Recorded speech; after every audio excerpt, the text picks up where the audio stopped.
আবাসিক এলাকায় অবৈধভাবে একটি অটো ফলোয়ার মিল দেওয়ার কারণে এখানে যে ওই এলাকার ভুক্তভোগী মানুষ কিছু আছে তারা আজকে একটি মানববন্ধনে দাঁড়িয়েছে। যেসব মানুষ এই মানববন্ধনে দাঁড়িয়েছে তাদের অভিযোগ এই মিলটি একেবারে পরিবেশ যে নীতিমালা আছে সেই নীতিমালাকে তোয়াক্কা না করে সেটি দেওয়া হয়েছে। এটি দেওয়ার কারণে যে সমস্যাটি হয়েছে সেটি হচ্ছে ওই এলাকার মানুষের শব্দ দূষণের কারণে, বিশেষ করে ওখানে লেখাপড়া থেকে শুরু করে তাদের ঘুম এবং অন্যান্য সমস্ত জীবনে বড় একটি প্রভাব বিস্তার করেছে সেই সুপ্রিয়া অটো ফলোয়ার মিল একটি।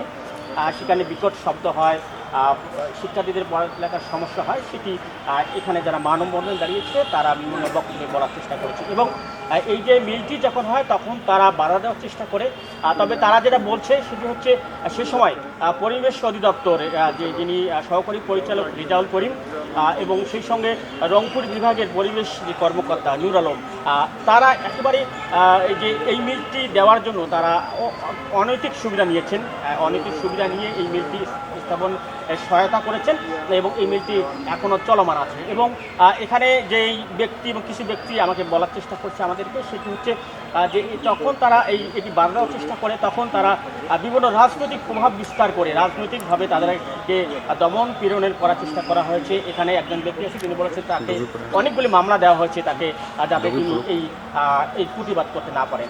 এবং আজকে তারা বিভিন্নভাবে বিভিন্ন কথা বলার চেষ্টা করছে। আমি আজকে এখানে মানববন্ধনে যারা দাঁড়িয়েছেন তার একজন সঙ্গে একটু কথা বলবো যে আসলে আপনারা এই মানববন্ধন দাঁড়িয়েছেন ঠিক কেন দাঁড়িয়েছেন এবং এই মিলটির ব্যাপারে কী বলবেন? তো আসসালামু আলাইকুম। আমি মিল ব্যাপারে বলবো যে এটা 19 সাল ধরে আজকে 25 সাল অবৈধভাবে গড়ে ওঠা এই মিলটার জন্য আমরা ব্যাপক কষ্টের শিকার হয়েছি। একাধিক মামলা আমাদের নামে দেওয়া হয়েছে, প্রায় 12-13টা মামলা।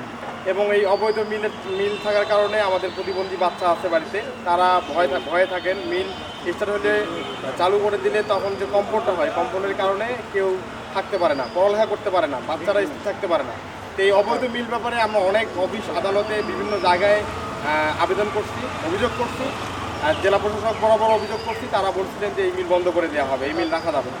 কিন্তু মিল মালিক মানে রাজনৈতিক অবৈধ ক্ষমতা ব্যবহার করে, সরকারি কর্মকর্তা অসাধু কর্মকর্তাদের ব্যবহার করে, যোগসাজশ করে এই মিলকে চালু করার জন্য বারংবার অনুমোদন নিচ্ছেন এবং এই মিলকে অব্যাহত রাখছেন।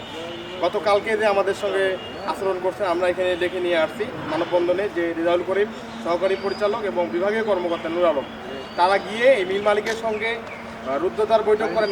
1 ঘন্টা বের হয়ে এলাকাবাসীর কোনো কথা না শুনে, আমাদের সমস্যার কথা না শুনে তারা চলে যাচ্ছিলেন। তাদেরকে আমরা গতিরোধ করে জানতে চাই যে আপনারা কিসের জন্য আসলেন, আর এটা যে আমরা সমস্যায় পড়ছি এ ব্যাপারে আপনি কি বলবেন? কারণ আমরা কিছু বলবো না, এই মিল চলবে এখানে এইভাবেই। তো এই তাদের অসৎ আচরণ এবং ক্ষমতা দেখানো, তাদের খারাপ বিহেভিয়ারের কারণে আমরা আরও ক্ষুব্ধ হয়ে যাই যে আমরা আজকে 6 বছর যাবৎ এই মিল ব্যাপারে অনেক জায়গায়, অনেক অফিস আদালতে দৌড়াদৌড়ির পরেও, অনেক ঘোরার পরেও আমরা এর সুষ্ঠু সুরাহা পাচ্ছি না।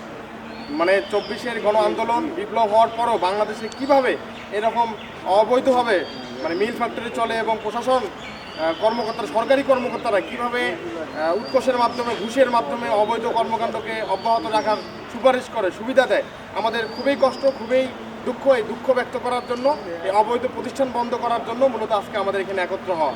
আমরা এলাকাবাসীর পক্ষে জোর দাবি জানাই যে মিল ব্যবহার, যে মিল চালানোর কারণে আমরা শান্তিপূর্ণভাবে আমাদের আবাসিক এলাকায় থাকতে পারছি না, পরিবারে বসবাস করতে পারছি না, সেই মিল যেন বন্ধ করে দেয় এবং এই অসৎ কর্মকর্তাদের বিরুদ্ধে সুষ্ঠু একটা তদন্ত করে কার্যকরী পদক্ষেপ গ্রহণ করে। এটাই আমার বলার ছিল। আসলে আমি আরেকটু কথা বলবো সঙ্গে যে আসলে আপনারা তো বিভিন্নখানে গেছেন এই মিল বন্ধের জন্য, আসলে এখনও কী কারণে বন্ধ হচ্ছে না আপনার কী মনে হয়? অবৈধ কিছু অফিসার আছে, এই রেজাউল করিম কুড়িগ্রামের পরিবেশ দপ্তরে রেজাউল করিম, এই যোগসাজকের জন্যেই অবৈধ মিল বন্ধ হয় না। কিন্তু এর কাছে গেলে আমার কোনো তো একটা অফিসে আমার মানুষ বলিও কোনো গ্রহণ করে না, সে কোনো কথাই আমার শোনে না। সে তাদের এই কথাবার্তায়, তাদের এই এখানে মিল চলবে সে এই নানান কিস্তিবস্তা আমাকে ঘুরি ভয় ভীতু দেয়। মিল মালিক সে বিএমপির প্রভাব পড়ে, আমাকে যখন তখন হেনস্থ করে, আমাকে মিটিংয়ের কথা করে ডাকে নিয়ে যায়, আমাকে মারধর করে লোকজন দিয়ে, যেগুলো লোক মারতে সবাইকে আমি চিনি জানি। কুড়িগ্রামের লোক আমার ঘরের ভিতরে ঢুকিয়েও আমাকে মারছে।